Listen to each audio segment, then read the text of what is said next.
Hi, I was just sitting here thinking about boys, and today I wanted to talk to you about what's so special about boys and why I love them so much.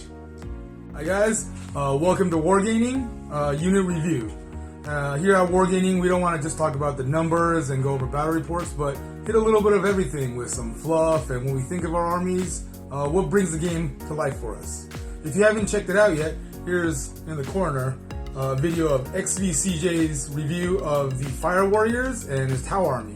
And today, I want to go over the Orks. Everyone knows that the most important part of an Ork army is boys. Lots and lots of boys. By the 10s, 20s, 30s, sometimes mobbed up to even 40s.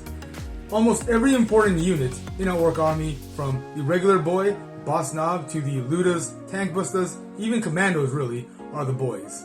And what better place to start the Ork army review with the Orkiest boy of them all, the Gorkanaut. The Gorkanaut in all its glory is essentially a walker. It's a giant mech that has 8 toughness, 18 wounds. There's a couple boys stuck on here, like there's a guy back here and a guy on top of it driving it. I was looking up some things about it on the internet and through the codex.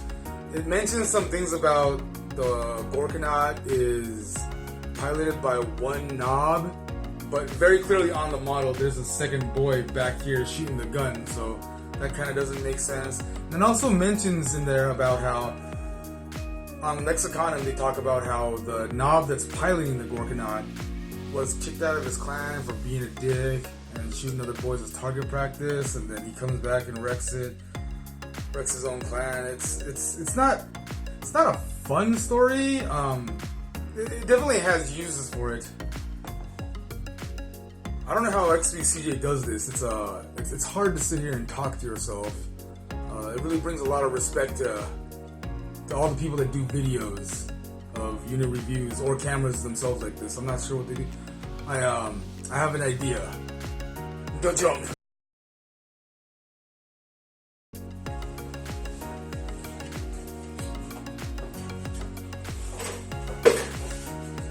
My favorite part about the Gorkanaut is the fact that the Deathstorm Mega Shooter gives 36 inches, has 18 shots, heavy, straight and sticks, minus 1 AP, and 1 damage. What are you talking about? The next part about it is that the twin big shooters at 36 inches as well have assault 12 shots total, at strength 5, 0 AP, and 1 damage each. A little bit closer at 24 inches, the 2 rocket launchers have 2 shots, because there's 1 rocket launcher each. Strength 8, minus 2 AP, and 3 damage. So this is where the real big shots are coming from. And finally, if you happen to make it a little bit closer, then at 8 inches, it does have a Scorcha, which is assault D6, strength 5, and 1 damage. It is also minus 1 AP. One of the best parts about the Gorkanaut is also that it has a toughness of 8, making it really hard to wound. Tougher than most things, although some things do get through. And it walks in at 18 wounds. That's more than 16 wounds. Is that your stupid dolls? No. The one you're holding in your hand? The Gorkanaut, of course, as an orc, starts off with a ballistic skill of 5 up. With enough shots like he has, though, it's not going to be that much of an issue. You can still get at least a third or so of your shots in. As a Death Skull, hopefully you want to keep your rerolls for the ones that count, like the rocket launches. He does come in with a weapon strength of 3, and with strength 8 and 6 attacks. That's good, but as his wounds degrade, it will go down to 4 up weapon skill with 5 attacks left, and a 5 up eventually with only 4 attacks left. Now, in the beginning, when you're doing your melee, you want to stick to your crush. His melee weapon is absolutely one of the best parts of a Gorkanaut, the famed Claw of Gork, possibly Mork. So when he crushes with it, he will be using a strength 16 with minus 4 AP and D6 damage each. So early on when you're doing a 3-up, or if you're striking as something really strong, something with a T8 suppose, you want to be swinging with this. If you're looking at something a little bit weaker, or trying to clear up some chaff, or they happen to drag you into combat against something a little bit weaker, or if your weapon skill has degraded to the 5+ towards the end before it dies, you want to be using the Smash profile. The Smash profile uses user strength, so it'll only have a strength of 8, but it's still a -2 AP and 2 damage each.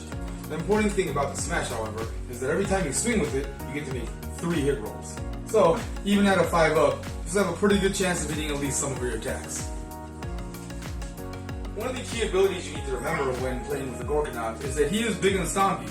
So, remember that even if you had charged or got into melee the previous round, you can still fall back, shoot, and charge again that round. My favorite ways to make use of the Gorgonaut is, 1, make sure that you put a big mech in mega armor with a custom force field inside of him, assuring that even with his 3-up save, he gets to keep a 5-up invul. Another important thing that I like to do is to stick him in a teleporter. This costs a little CP, but with the amount of points you're going in, and as awesome as Gorgonauts are, you might as well go all in with it. I personally run a Dreadrod detachment from the Vigilist, along with Death Skulls. So, once he gets out of the teleporter and jumps in, use the more Daka strategy. Double his amount of Daka, so everything that hits on a 5 also gets to shoot again. Then you get to use the custom ammo to shoot one more time, keeping the more Daka. Finally, you need to put on the ramming speed, so you get to roll 3d6, and make sure you get your charges, and on a 2-up, you get to do some mortal wounds. The final question about in wargaming, about every unit we go through, is do they have gains? Which, a resounding, outstanding, yes, absolutely. Absolutely the Gorgonaut has gains. Gorgonaut has possibly maximum gains, clocking in at 16 when he's swinging away with his hammer. But even as his strength degrades, he's going to be keeping his strength 8, which is really as strong as some can get. Finally, at the end of Gorgonaut's life, he will explode.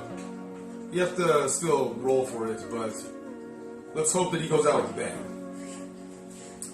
That will be my review on the Gorgonaut, and this has been Lucky Blue Fuji talking about boys. Roll strong!